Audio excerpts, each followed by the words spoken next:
नमस्कार दोस्तों, स्वागत है आप सभी का बहुजन जर्नी में। आप लोग कैसे हो? ठीक ही होंगे।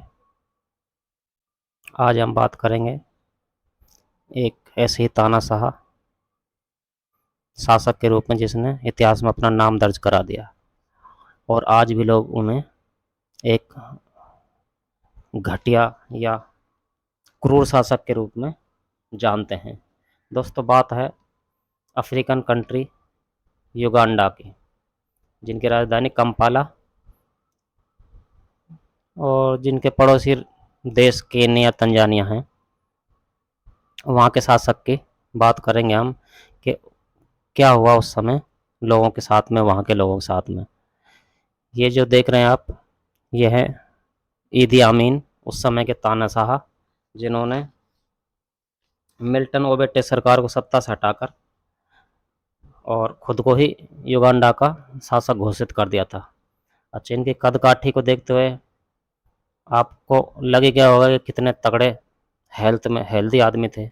इनकी हाइट थी 6.5 फीट के लगभग, 6 फीट 4 इंच, और वजन लगभग 135 किलो।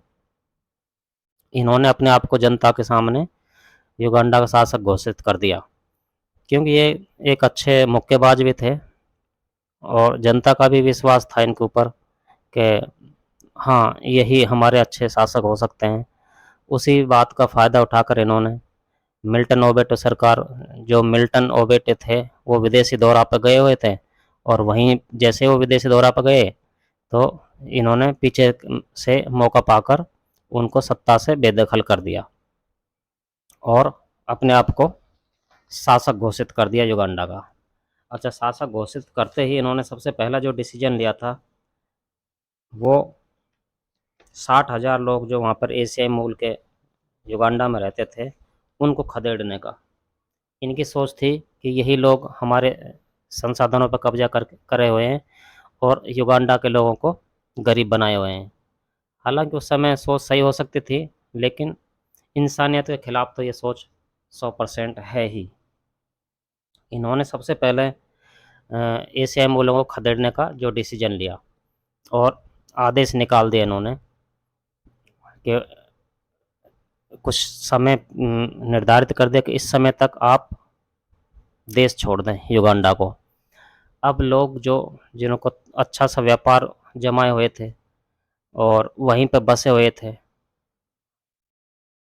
वहीं पर बच्चों को भी पढ़ा रहे थे, उनको अचानक इस तरह का जो डिसीजन दे दिया जाए कि देश से निकलने का, तो उन लोगों के ऊपर क्या बीती होगी। अच्छा, देश निकाला देने के लिए इन्होंने क्या पीछे बहाना मारा कि अल्लाह का आदेश है। रात में सपने में अल्लाह ने आके इनको बताया कि जितने भी एशियाई मूल के लोग हैं उनको इस देश से बाहर निकाल दो। ठीक है, क्योंकि उस समय ज़्यादातर एशियाई में से तो भारतीय ही थे और उनकी वहीं पर उन्हीं का बोलबाला था। उनकी ज़िंदगी बहुत ही शानदार थी। दूसरे देश से आने के बावजूद भी युगांडा की अर्थव्यवस्था पर इन्हीं एशियाई लोगों का कब्जा था। उस समय युगांडा की करीब 20% संपत्ति के मालिक यही एशियाई लोग थे। युगांडा की अधिकतर सड़कों का नाम एशियाई लोगों के नाम ही थे। पूरे युगांडा में ज़्यादातर कारोबारी इन्हीं लोगों के हाथ में था।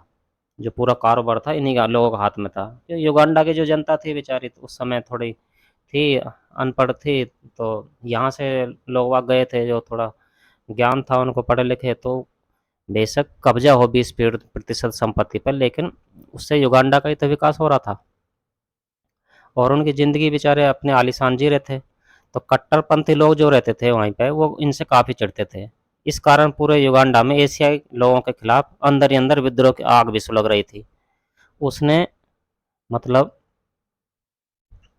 ईदी अमीन ने 4 अगस्त 1962 को युगांडा के टोरेरो में सैनिकों को संबोधित करते हुए उन्होंने कहा कि अल्लाह ने उनसे कहा कि वो सारे एशिया को अपने देश से तुरंत बाहर निकाल दें। जैसे कि मैंने आपको पहले ही बताया था कि ये अल्लाह का आदेश है, वो सभी एशियाई मूल के जो भी लोग हैं उनको युगांडा से बाहर निकालने का आदेश आया है। तो उसके बाद में चला दोस्तों बाहर निकालने का सिलसिला। ये मैं कुछ तस्वीरें शेयर कर रहा हूँ आप लोगों के साथ में, ये उसी समय की तस्वीरें हैं और तबाही एकदम पूरा तबाही मची हुई थी। अच्छा, इसके पीछे थोड़ा-सा कि एशियाई मूल के ख़ास करके भारत के लोग वहाँ पे कैसे पहुँचे, इसका भी थोड़ा-सा बैकग्राउंड आपको बता देता हूँ। भारतीय युगांडा पहुँचने के कनेक्शन एक्चुअली भारतीय गुलामी से जुड़ा हुआ है। उस समय भारत और युगांडा पर दोनों पर ही अंग्रेज़ों का शासन था। अंग्रेज़ ही भारतीय नागरिकों को युगांडा लेकर गए थे। अंग्रेज़ों का मकसद भारतीयों की मदद से अफ्रीका में ब्रिटिश साम्राज्य को चलाना था। अंग्रेज़ों ने इन्हीं भारतीयों की मदद से युगांडा में रेल लाइन भी बिछाई और व्यापार को काफ़ी बढ़ावा दिया।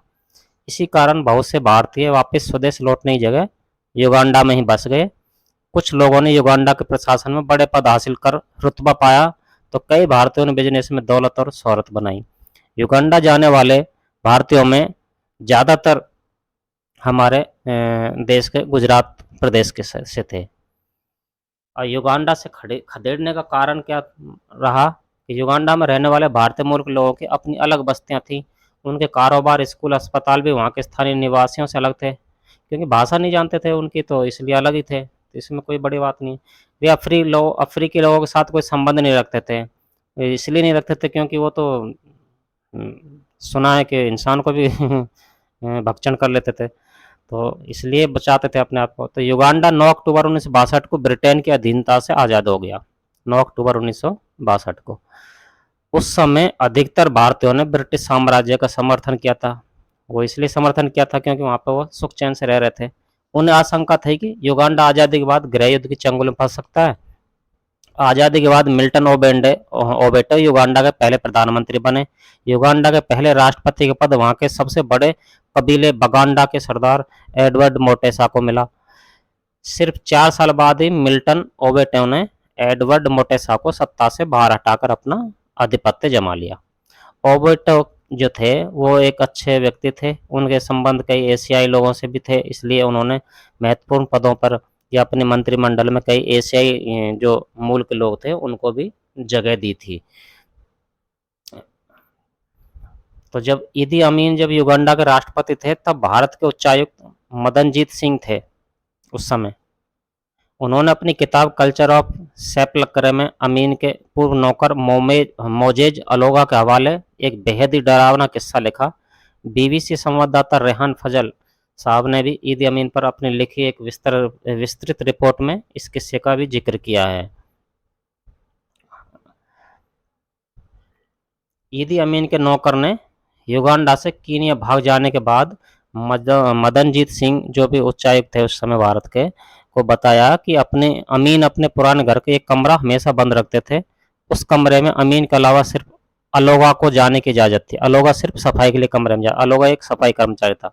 हमेशा बंद रहने की वजह से अमीन की 5वीं पत्नी सारा क्योलावा को उस कमरे में बहुत दिलचस्पी थी। वह कमरे को अंदर से देखना चाहती थी, क्योंकि अमीन के नौकर को कमरा खोलने को उन्होंने कहा था, जो 5वीं बीवी थी सारा क्योलाबा ने।